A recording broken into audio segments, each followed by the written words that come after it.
Hello everyone, thank you for joining us for another round of Scottish Gin, where we have been talking to some of Scotland's gin makers and brands and people from the world of Scottish gin and gin in general.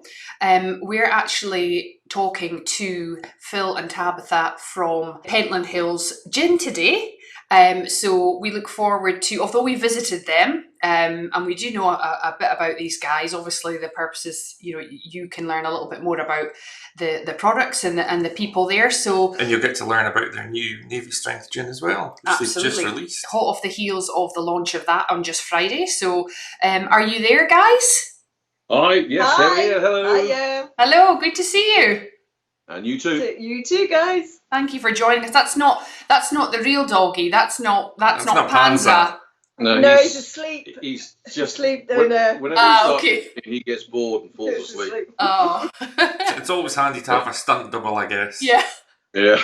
Got it. So I guess for those that don't know about your brand or want to learn a little bit more, can you tell us a bit about yourselves? So we agreed that I would start. Don't know why. There we go. We came to gin from a completely different path. So I'm a 30-year served retired member of the Royal Air Force. And then after retiring in 2012, I did 5 years looking after a military charity. And then, as we'll talk about, sort of gins sort of crept into our lives. Yeah. So who'd have saw that coming? As it does. It happened to us as well. It happens to the best of us. Yeah, indeed. Yeah, we've always been gin drinkers ourselves.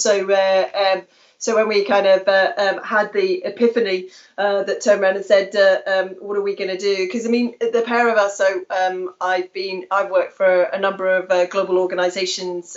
So I run my own consultancy as well as the distillery. So from that point of view, I used to do a lot of international travelling. And Philip, after 32 years, decided to stay home, and then I decided that I'd just travel. Yeah. So we kind of 2 years ago decided that what would be really good is if we could do something at the bottom of the garden. I always tell my customers, literally, this is done at the bottom of the garden, as you guys know, because you've been here. It is at the bottom of the garden type thing. And it's just like, we've got 13 acres. We should be able to do something that utilises that beautiful part of the country, and enable us to do something at home, which meant we didn't have to travel. So back in 2016, it was one of those where January the 2nd, I'm on the red eye next morning, and we were sitting in the hot tub. We bought it many years ago for Philip's back. He's a bit of an old war horse from his days, and harsh, isn't it? It's really harsh. You don't need that kind of revelation. Talking about you like you're not there. I know. We were sitting in the hot tub and we went, well, what are we going to do? What could we do? And I flippantly turned around and said, well, I like gin, and that's kind of how it started. So I said I'd kind of go away, look at the kind of bottle design, what we could do on the farm, and how. Yeah, so we made the split that I would learn to make gin. Mm-hmm. Yeah. Tabatha would sort of learn how to sell it. Do everything else. Yeah, so I thought I was being very noble by taking on the more difficult half of the job. It transpires that distilling gin is a great pleasure. But once you're into the method, it works, end to end. Yeah. Putting together the business, real tricky. Yeah. So there we are. And when I'm not here, he gets a small insight into some of that. Imagine.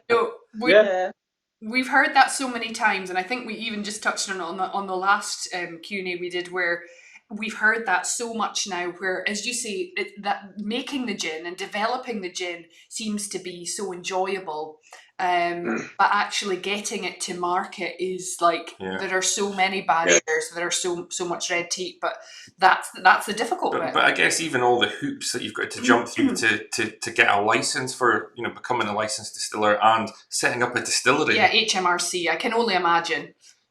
It was a joy.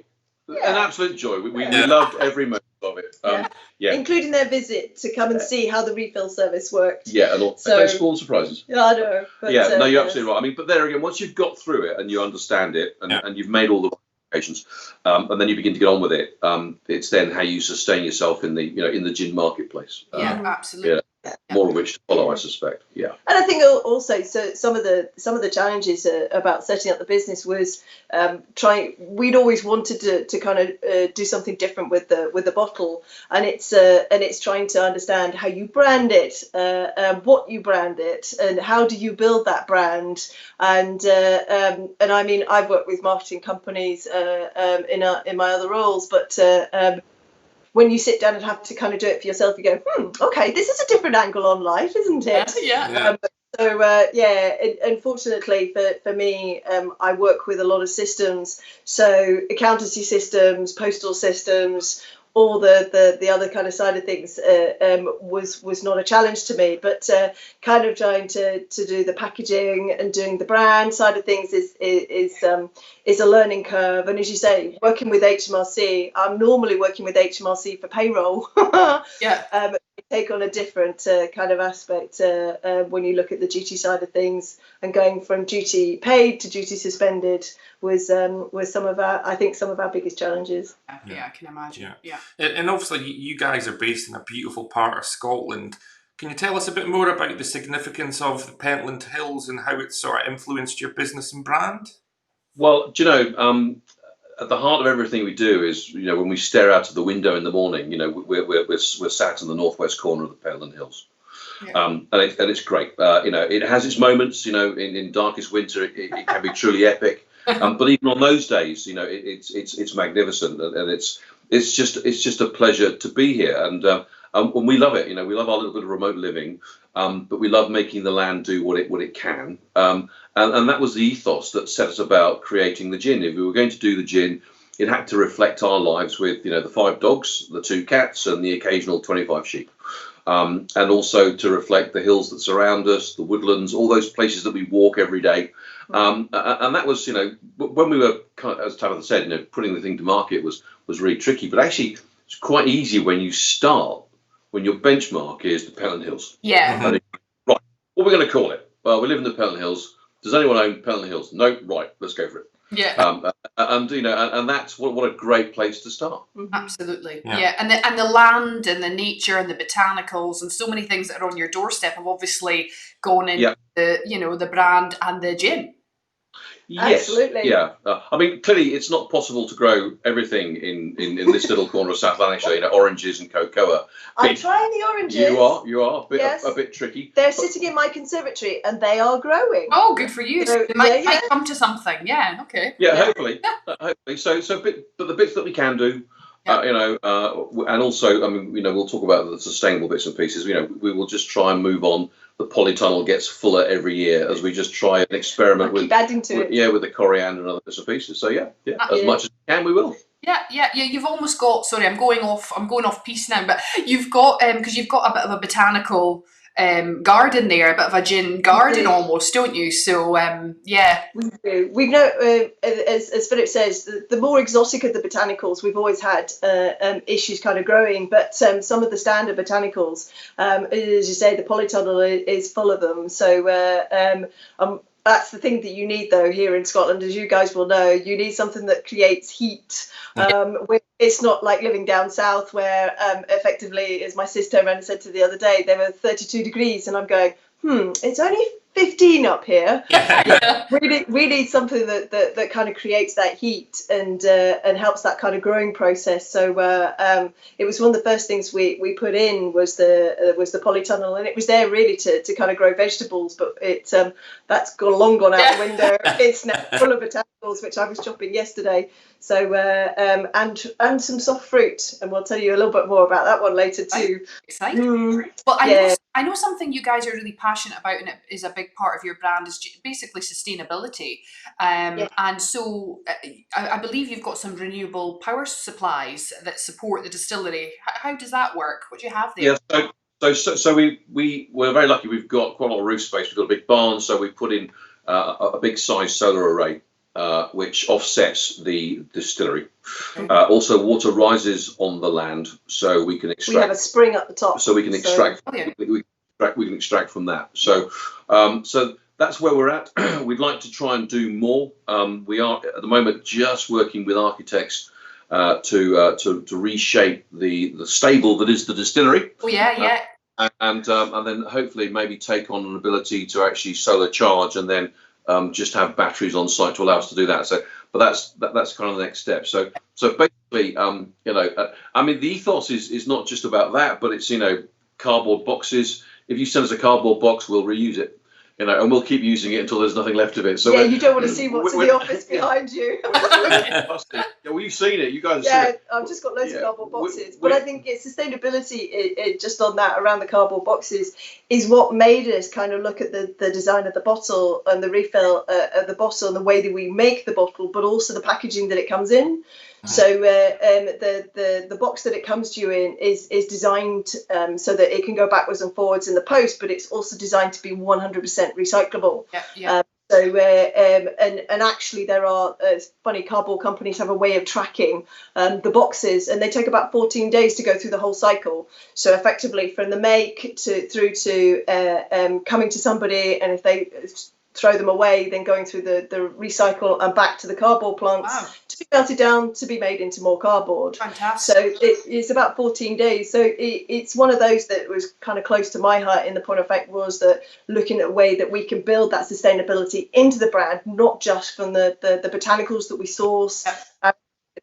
It's kind of make it part of the DNA of the brand. So it's what everybody gets. Yeah, and it's worth noting, I mean, as naff as it might sound, it's difficult. It's not often do we say a cardboard box can look beautiful, but actually, but because it sounds so silly to say that, but the box itself, the way that you've managed to get, those kind of, the green, I guess, for the whole recyclable, bit, and the brand with Panza, it's just gorgeous, and it's hardy, and it just folds together so neatly. That's something quite unique that you don't see every day, certainly. And it's multi-use. It's not just a package. It's the ability to enable our customers to post back. So and we've got it going backwards and forwards 2 or 3 times with our customers. So it's that type of also continue to reuse as well. And eventually, yes, it will need to go, and it's fully recyclable.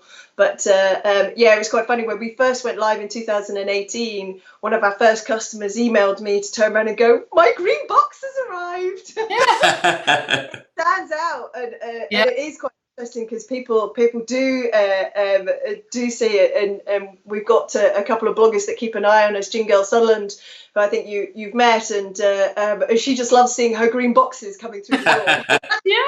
That's my gin back. Yeah, so, that's it. It's but it's green, for a reason because the Pentland Hills generically are green. It was kind of to go with that type of ethos. All ties together, doesn't it? Yeah. Yeah. And when we visited last year, was it last year? Yeah. Yes, it was. Yeah. Last year, you guys were kind enough to take us out and gave us a guided tour around your land, and we obviously saw that you'd started the process of planting some juniper plants. So how are they coming along? They're doing all right. We've had a few losses, but to be expected. In fact, I was out there with the big power stream the other day, just creating a bit more space for them to air out. So no immediate signs of berries just yet. So, but the good news is we have a juvenile patch as well, where we've got another 50 waiting to be replanted. So we'll plant those in the autumn. Yeah. So you can't rush these things. Nature will just pick up when it can. But the good thing is they have taken to the soil. And they're established, so not a bad thing. So it's a waiting game, and we're happy to keep watching them grow, I guess. It was just I think they struggled with the amount of water we had. If you remember, beginning of the year, I know that eons ago now with everything that's going on, but we had so much water that peat, as you know, because we're on peat, generally tends to keep water. So I think 2 waterlogged may have made it that a couple of them didn't like it. We'll just see. They're coming on. We're growing. We'll have, once the juveniles go in, we'll have almost 80. Wow. So That's it. Our friends at Lusser up on Jura, they planted 500. So there's 800 800. A lot more than we planted. Yeah, but they do have 2,500 acres. Exactly. It's all relative. Yeah. And not the size that matters. Yeah. And obviously, because you had to do that with Scottish Woodlands, don't you? I mean, I guess, are they quite supportive, and they keep an eye on what you do to get the juniper in there? And so all they advised was the kind of spacing, the planting of them, and the bits and pieces. So they're really advisory. They haven't actually been back up to check on my babies, as they're called, but they just basically are there just for advisory. So we can go to them if we think there's a particular issue. But one thing we're seeing here is that tree growth has been hit this year just in general. And I don't know whether you've seen it, but there was a frost, if you think of about 2 months ago, 8 weeks ago, and all of the trees were in full bud, and they've all taken a hit. So. But it was then that you can kind of drop a note to them, and they go, all trees are kind of suffering. So they're for a kind of advisory elements, but leave you to it to kind of get on with it. I guess, like you say, it's one of those things, isn't it? It's like, well, once they're planted, just wait. Yeah. What's the phrase they say? You should plant for the next generation. Yeah. So, oops. Yeah. Some time to go. Yes. And I know we've touched on sustainability. It's a big part of the business, and the refill in particular. You talked about the boxes, but can you tell us a little bit more about what exactly is involved with the refill service? So, well, it started, as Tabatha touched on, the bottle has to allow the refill to take place, which is why we etch. Yeah. We don't label. Yeah. And once you've got your bottle, your bottle has got your number etched on the bottom.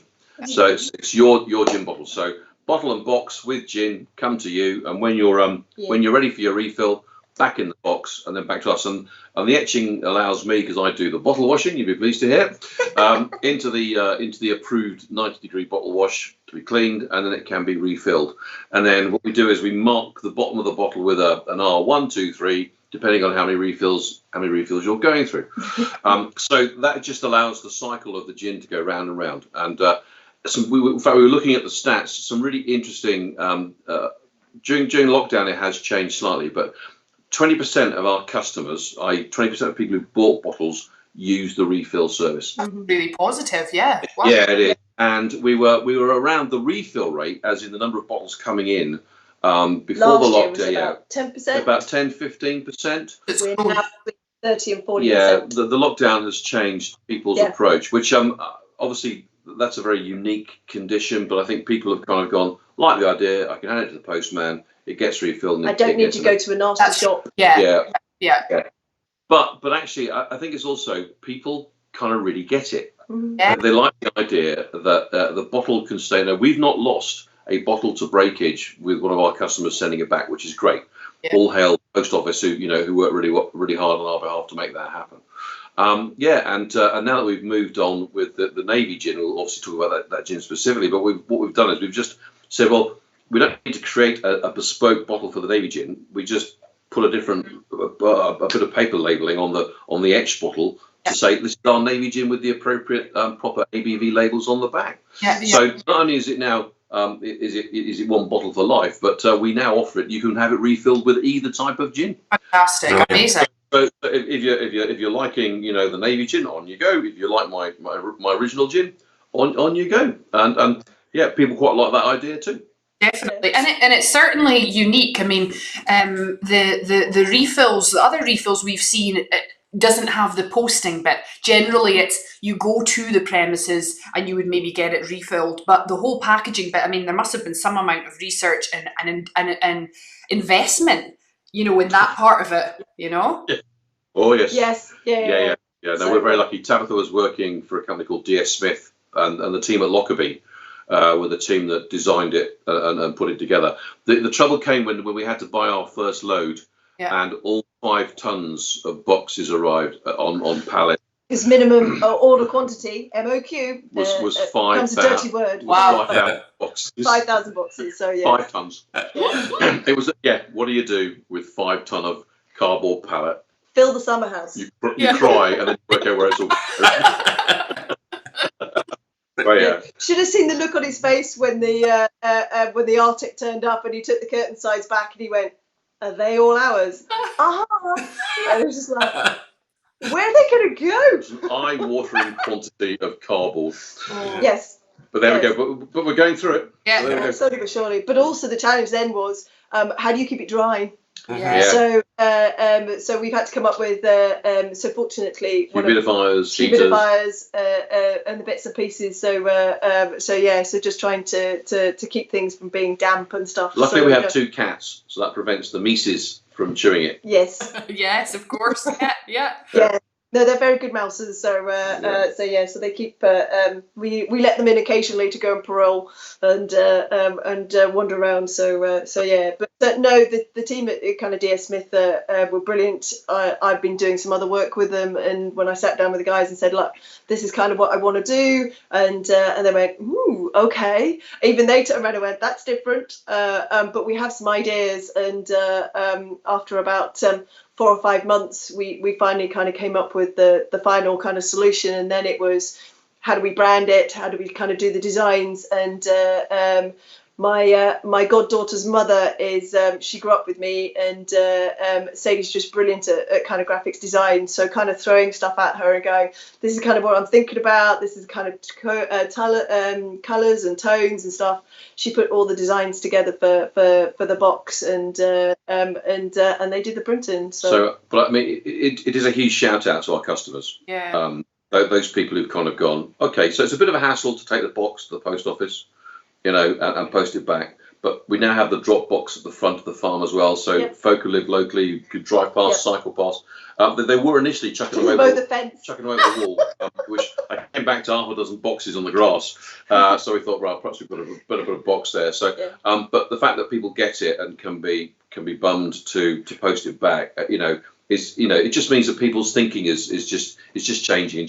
And hopefully that's something positive that will come out of lockdown. When you touch there on people maybe being not wanting to go further, but actually there's definitely been more support for local businesses, small businesses, and actually just being a little bit more mindful about what you're doing and how you're spending your money. And so here's hoping that those trends that you're seeing don't they carry on. We hope so too, because it enables our customers kind of do their bit for the planet. Yeah. And I'm sure in the past 4 months, the fact that your dustbins haven't necessarily been emptied as many times as they would have been is kind of made people kind of think about managing their packaging, etc. So hopefully, it kind of continues. And as you say, the great thing is that it doesn't matter where you are in the UK.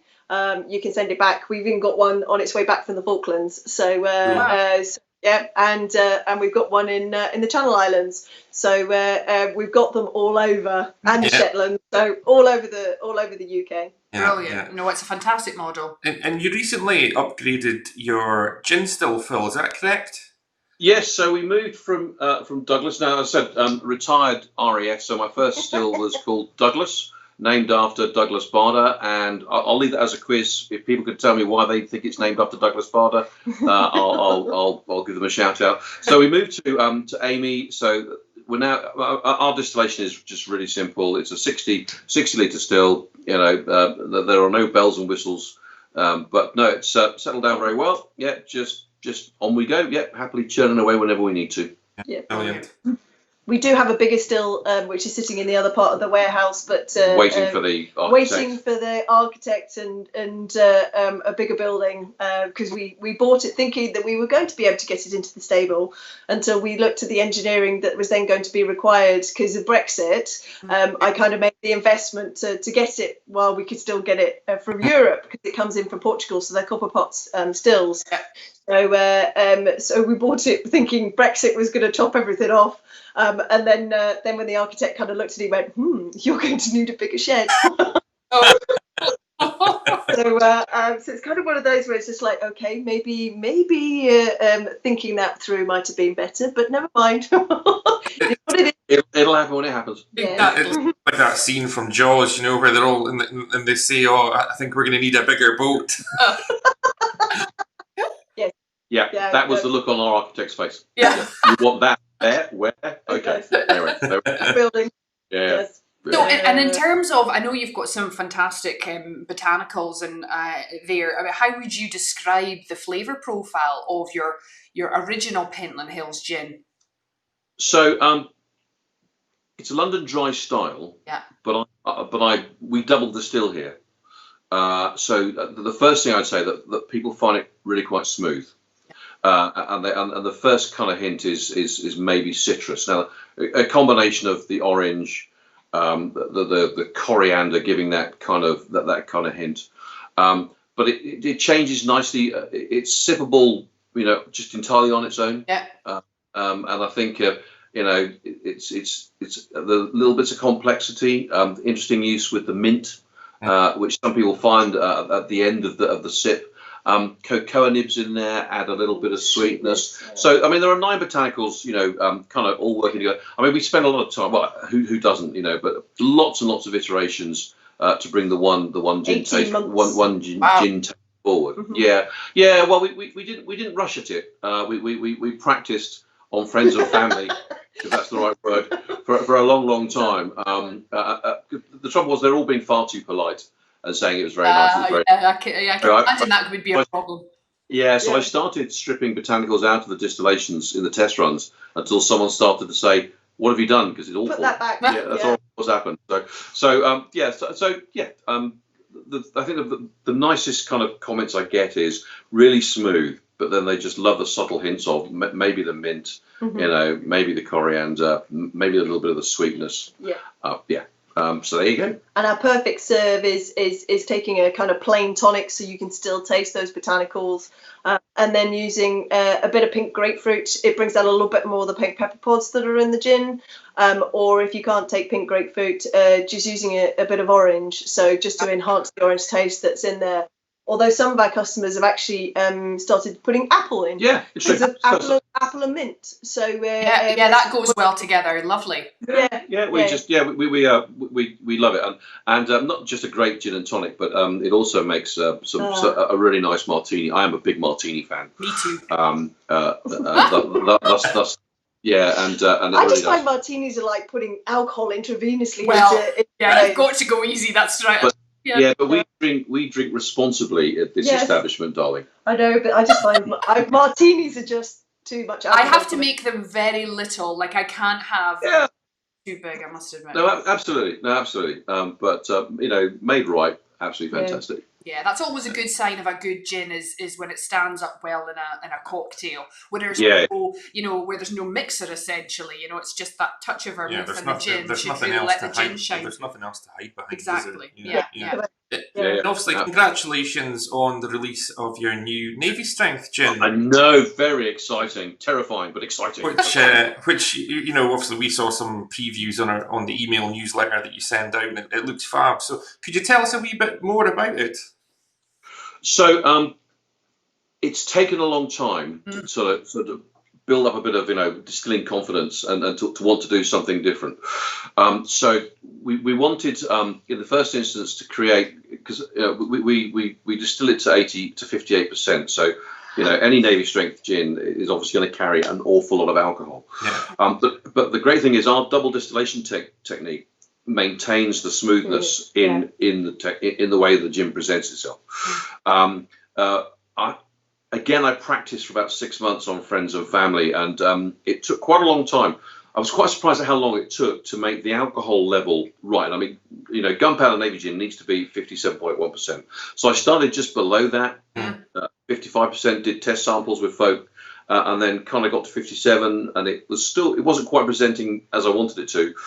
So I took it to 58.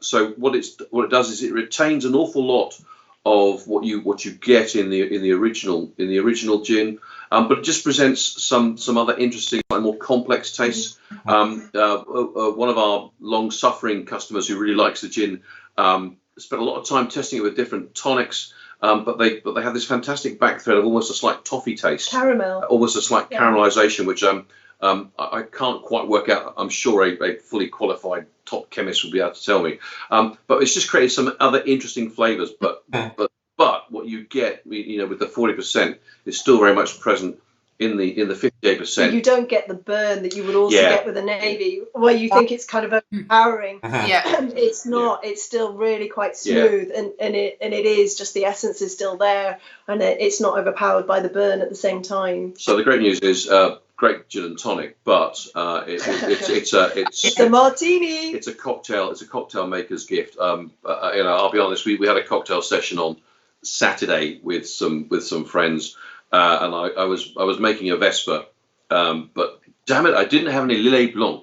But Tabatha did manage to find me some Lillet Rosé, apparently. Oh, lovely. So I just used that in the mix instead, and I have to say it was beautiful hue, because the Lillet Rosé has a slight, obviously, like pinkishness, and it was not only was it very tasty, but it looked great too. So yeah, we were. I was dead impressed. You have to put that on the website next, then. Well, that was one of the ideas. To have a go at trying that on Saturday. So with one of our good friends, who's also a bit of a cocktail mixologist as well. So getting her kind of back. But the gin also tells us a story. And if you might have seen the piece, but it is Navy strength gin. Although I'm retired RAF, the great proportion of my paternal family were Navy.